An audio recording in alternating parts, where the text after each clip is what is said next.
European ফুটবলে প্রত্যেক উইকেই ঘটে যায় বেশ কিছু ঘটনা। এ সকল ঘটনা আমাদেরকে সামটাইমস আনন্দ দেয়, আবার সামটাইমস কষ্টও দেয়। আবার সামটাইমস আমরা এসব ঘটনা দেখে বেশ সারপ্রাইজড হই। আর গত উইকে আমরা বলেছিলাম যে এই ইন্টারন্যাশনাল ব্রেকটা পেয়েছিল হচ্ছে ক্লাবগুলো তাদের দলকে আরো ভালোভাবে গুছিয়ে নেওয়ার জন্য। তো চলুন দেখা যাক কোন দলগুলো আবার ঠিক আগের তাদের চিরচেরা ফর্মে ফিরে আসতে পেরেছে। আর কোন দলগুলো এখনো ব্যর্থ তাদের দলকে ভালোভাবে গুছিয়ে তুলতে। সো এই সকল আলোচনা নিয়েই আমি চলে এসেছি নাবিদ আব্দুল্লাহ এবং আপনারা দেখছেন ফাইনাল হুইসেল।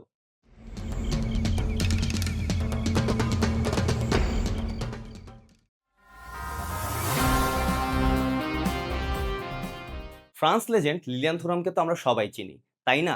লিলিয়ান থুরামের ২ ছেলে মার্কাস থুরাম এবং উইলিয়ান থুরাম দুজনই এই সপ্তাহে খেলেছেন একে অন্যের বিপক্ষে। এই সপ্তাহে বা ইন্টার মিলান এবং ইউভেন্টাসের ম্যাচে একে অন্যের বিপক্ষে খেলতে নেমেছিলেন মার্কাস থুরাম এবং উইলিয়ান থুরাম। কিন্তু এখানেই শেষ নয়। এই ম্যাচে ঠিক ৭৩ মিনিটে গোল করে বসলেন মার্কাস থুরাম। খুব খুশি হওয়ারই কথা তাদের বাবার এবং তার কিছুক্ষণ পরেই আ গোল করে বসলেন তার ছোট ছেলে উইলিয়ান থুরাম। কি খুব চমৎকার একটা ঘটনা, তাই না? তার ২ ছেলেই একই ম্যাচে গোল করে বসলেন। তবে আ একটা ম্যাচে তো যে কারো একজনের মানে হারতেই হবে, তাই না? হ্যাঁ, ড্র করারও একটা ওয়ে আছে ফুটবলে। বাট আ এই ম্যাচটায় তা হয়নি। এই ম্যাচে শেষ পর্যন্ত জিতে গেল ইউভেন্টাস এবং জয়টি ছিনিয়ে নিল ছোট ভাই উইলিয়ান থুরাম।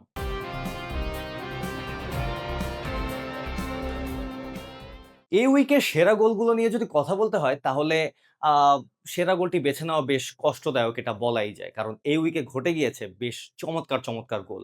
যেগুলোর মধ্য থেকে একটা সেরা গোল বেছে নেওয়াটা আমার পক্ষে একটু কষ্টদায়কই বলা যায়। তবুও আমাদের একটা বেছে নিতে হবে। যদি আমরা এই উইকের সেরা গোলগুলো নিয়ে কথা বলি, তাহলে কথা বলতে মানে অবশ্যই কথা বলতে হয় মার্টিন জুবিমেন্ডির সেই আউট অফ দ্য বক্স গোলটি নিয়ে। খুবই চমৎকার একটি গোল করেছেন তিনি। এবং বার্সেলোনার Fermin লোপেজের ২ T গোলই oh my god! চমৎকার ২ টি গোল ছিল। আর তার 2nd গোলটি নিয়ে তো কথা বলতেই হয়। বাঁ পায়ের শটে এত দূর থেকে এত চমৎকার একটি শট নেওয়া, এত পাওয়ারফুল একটি শট নেওয়ার মাধ্যমে গোল।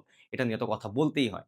তবে আ এই সবকিছুকে ছাপিয়ে আমার কাছে মনে হয় উইকের সবথেকে সেরা গোল ছিল ইন্টার মিলান এবং ইউভেন্টাসের ম্যাচে ৯০ প্লাস মিনিটে আতজিকের করা গোলটি। এত দূর থেকে কোনো রান আপ না নিয়ে জায়গায় দাঁড়িয়ে এত পাওয়ারফুল একটি শটের মাধ্যমে গোলটি করা খুবই দুর্দান্ত একটি গোল ছিল। এই এই ম্যাচের আরো অনেকগুলো গোলই রয়েছে যেগুলো হচ্ছে সেরা গোল হওয়ার দাবিদার। অবশ্যই হাকান চালাঙ্গলুর সেই আ ভলিতে করা গোলটি। Oh my god! That was banger. But এই আতজিকের ৯১ মিনিটে উইনিং গোলটা মানে এর ভারটা তো অবশ্যই আপনারা বুঝতে পারতেছেন। কারণ ৯০ প্লাস মিনিটে গোলটি করা হয়েছে এবং এটাই ছিল উইনার গোল। এই গোলটি যদি না করা হতো তাহলে হয়তো ৩ পয়েন্ট নিয়ে বাসায় ফিরতে পারত না ইউভেন্টাস। তবে যেইভাবে করা হয়েছে গোলটি, এই গোলটিকে সেরা গোল হিসেবে আমাদের বেছে নিতেই হচ্ছে। কিছু করার নেই। তবে আপনারা জানাতে পারেন যে আপনাদের কোন গোলটি সেরা মনে হয়েছে। আপনাদের ডিফারেন্ট পার্সপেক্টিভ থাকতেই পারে। আমার সাথে আপনাদের মিলবে না। স্বাভাবিক ব্যাপার। কারণ আপনি ফুটবল খেলা দেখছেন, আপনাদের কাছে অন্যান্য গোলগুলো ভালো লাগতেই পারে। তবে আমার কাছে মনে হয়েছে এবং আমার মতে এই গোলটি এই উইকের সেরা গোল।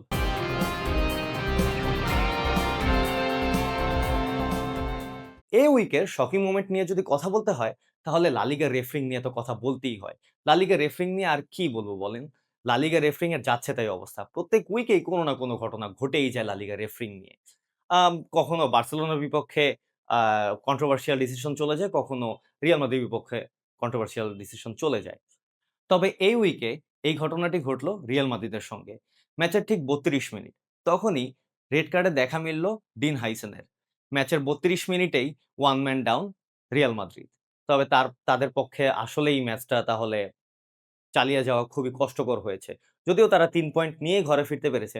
তবুও মানে একটা খুবই কন্ট্রোভার্সিয়াল ডিসিশন ছিল। আপনারা কি মনে করেন জানি না। আমার কাছে কোনোভাবেই মনে হয় না যে এটা একটা রেড কার্ড হওয়ার মতো ফাউল ছিল।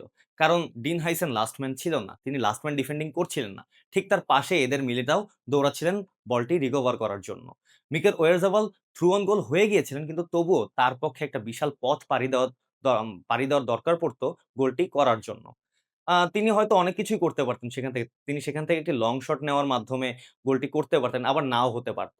আবার তিনি বলটি ক্যারি করে বক্সের কাছাকাছি গিয়ে শট নিলে হয়তো গোলটি হতে পারত অথবা করত আর সেটি সেভ করে দিতে পারত। অথবা এদের মিলিতাও বলটি রিকভার করে ফেলত। যেহেতু এদের মিলিতাও ঠিক পাশেই ছিলেন আ বলটি রিকভার করার জন্য। তো যেহেতু তিনি লাস্ট ম্যান ডিফেন্ডিং করছিলেন না, তাহলে এখানে রেড কার্ড হওয়ার আমি কোন যুক্তি পাচ্ছি না। আপনারা কি মনে করেন যে এখানে কি রেড কার্ডটা হওয়া যুক্তিযুক্ত ছিল? আমার কাছে মনে হয় না। তবে আপনারা জানাতে পারেন যে কি মনে হয় আপনাদের কাছে?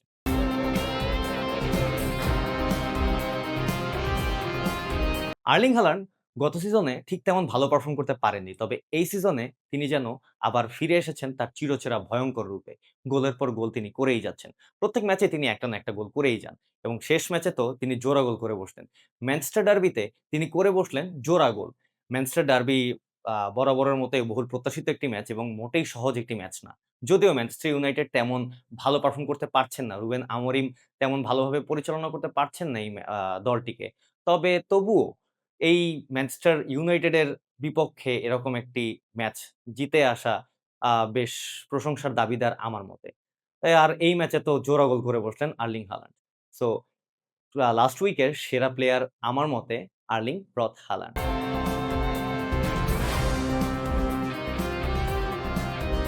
এই সেগমেন্টে আমরা বরাবরের মতো কথা বলে আসি যে ইউরোপের কোন ম্যানেজার তার দলকে বেশ একটা ট্যাকটিক্যাল সুইচ এর মাধ্যমে বেশ চমৎকার একটা পারফরম্যান্স দেখিয়েছেন অথবা আ তার দলকে ভালোভাবে গুছিয়ে নিয়েছেন।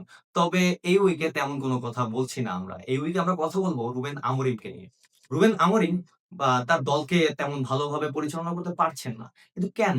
কি সমস্যা এই ম্যানচেস্টার ইউনাইটেডের? ম্যানচেস্টার ইউনাইটেডে যেই আসে সেই কেন খারাপ পারফর্ম করে? তবে এইসব নিয়ে আমরা কথা বলব না। আমাদের কথা বলতে হবে যে রুবেন আমোরিমের আ বীরত্ব নিয়ে। রুবেন আমোরিম পোস্ট ম্যাচ ইন্টারভিউতে তিনি বলেছেন তার যেই ট্যাকটিক্যাল ফিলোসফি বা তার যেই গেম ফিলোসফি সেখান থেকে তিনি সরবেন না। তিনি যেভাবে তার দলকে খেলাতে চান তিনি বরাবরের মতো সেভাবেই খেলাবেন। স্বভাবতই রুবেন আমোরিম তেমন বিগ প্রোফাইল কোন কোচ না। রুবেন আমোরিম এসেছেন স্পোর্টিং সিপি থেকে। এর আগে ম্যানচেস্টার ইউনাইটেডের ডাগ আউটে বসেছেন আ হোজে মourinho, স্যার অ্যালেক্স ফার্গুসনের মতো কোচেরা। তবে এখানে এসে মানিয়ে নেওয়াটা রুবেন আমোরিমের পক্ষে আ বেশ কঠিনই বলা যায়। কারণ এইটা হচ্ছে ম্যানচেস্টার ইউনাইটেডের কথা বলছি আমরা। ম্যানচেস্টার ইউনাইটেড একটা বিশাল বড় নাম। যতই খারাপ তারা পারফরম্যান্স করুক, তবুও তারা একটা ব্র্যান্ড বলাই যায়। তো সেখানে যে কারোরই একটু ঘাবড়ে যাওয়াটাই স্বাভাবিক। কিন্তু তিনি যে তার বীরত্ব দেখাচ্ছেন এই ম্যানচেস্টার ইউনাইটেডের পক্ষে, তা আসলেই প্রশংসার দাবিদার। তিনি পোস্ট ম্যাচে বলেছেন যে তার তিনি কখনোই আরকি তার চিরচেনা যে ফিলোসফি, তার যেই গেম ফিলোসফি সেখান থেকে তিনি সরবেন না। তিনি না সরে তার মতোই তিনি আ খেলিয়ে যাবেন। তার মতোই অ্যাটাকিং ফুটবল তিনি খেলাবেন আরকি ম্যানচেস্টার ইউনাইটেডকে দিয়ে। সো এটা আসলে একটা বস স্ট্রোক বলাই যায়। কারণ এত খারাপ পারফরম্যান্স করার পরেও তিনি যে যতটা বীরত্বের সাথে এই কথাটি বলতে পেরেছেন অবশ্যই তার গাটস রয়েছে।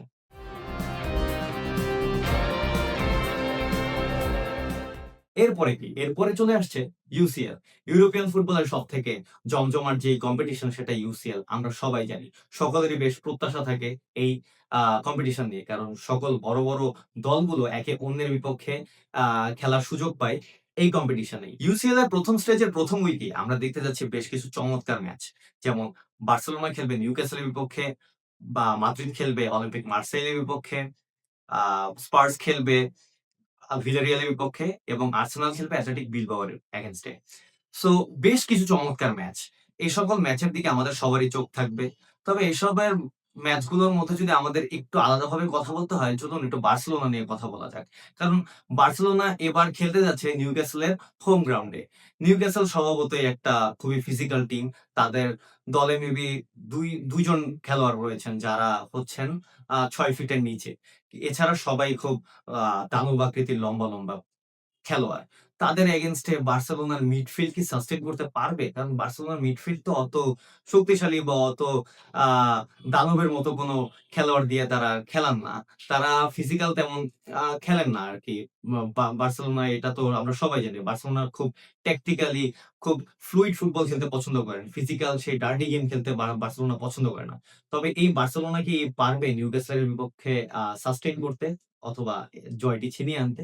বার্সেলোনার জন্য আ খুবই দরকার এই জয়টি ছিনিয়ে আনার জন্য। কারণ টপ 8 এ আ থাকার জন্য এই ম্যাচটি তাদের জন্য জেতা খুবই দরকার। আর যেহেতু ১ম ম্যাচ ইউসিএল এ, সো ইউসিএল জার্নির আ তাদের যে একটা মনোবল দরকার, এই মনোবলের জন্য তাদের এই ম্যাচটি জিতে ফেরাটা অবশ্যই দরকার। তাহলে তারা খুবই ভালোভাবে এই ইউসিএল ক্যাম্পেইন চালাতে পারবে বলেই মনে হয়। কারণ ১০ বছরের খরা। বার্সেলোনা অবশ্যই চাবে তাদের এই ইউসিএল খরাটি আ দমন করার জন্য।